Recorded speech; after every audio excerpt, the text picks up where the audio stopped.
আসসালামু আলাইকুম। একটি সতর্কমূলক ভিডিও, বিশেষ করে যারা কুয়েতে আছে তাদের জন্য ভিডিওটি অনেক গুরুত্বপূর্ণ। যাদের ব্যাংক হিসাব আছে অথবা যাদের ব্যাংকের মাধ্যমে লেনদেন করেন, যাদের ব্যাংক কার্ড আছে, তাদের জন্য অনেক গুরুত্বপূর্ণ। ভিডিওটি সম্পূর্ণ দেখবেন এবং শেয়ার করে দিবেন। বিশেষ করে এক কুয়েতির ৩৭,০০০ দিনার ব্যাংক থেকে উধাও হয়ে গেছে এক প্রতারক চক্রের মাধ্যমে। কুয়েতের একজন ভুয়া পুলিশ সেজে একজন কুয়েতির কাছে তারা ফোন করে।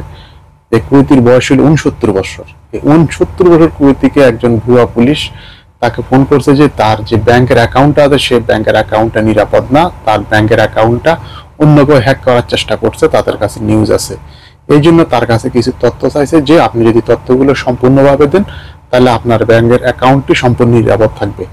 এবং সেই কুয়েতি সেই ফোনটা তাকে বিশ্বাস করে এবং সেই পুলিশ অফিসারকে বিশ্বাস করার ফলে সে তার সম্পূর্ণ তার ব্যাংকের যে নাম্বারটা, তার ব্যাংকের কার্ডের নাম্বারটা, তার পিন নাম্বার, এভরিথিং তার সাথে শেয়ার করে এবং তার কাছে যে ওটিপি নাম্বারটা ছিল সেই ওটিপি নাম্বারটা সে শেয়ার করার পর কিছুক্ষণ পরে তার মোবাইলে একটা মেসেজ আসে। দেখা যায় তার মোবাইলে তার একদম ব্যাংকের যে ব্যালেন্সটা সেটা জিরো হয়ে গেছে। তার ৩৭,০০০ দিনার ছিল তার ব্যাংকে, সেই সম্পূর্ণ দিনারগুলো তার ব্যাংক থেকে ট্রান্সফার হয়ে যায় এবং পরবর্তী দেখা যায় সে তার মোবাইলে মেসেজ আসলো যে অনলি ৪ দিনার আছে তার অ্যাকাউন্টে।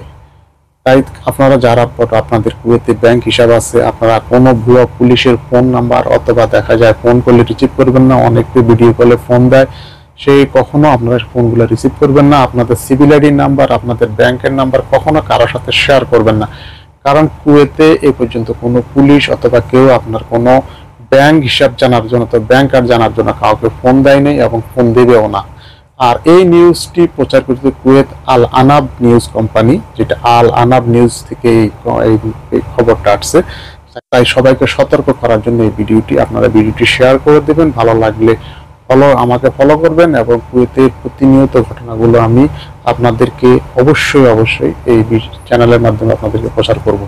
ভালো থাকবেন। আল্লাহ হাফেজ।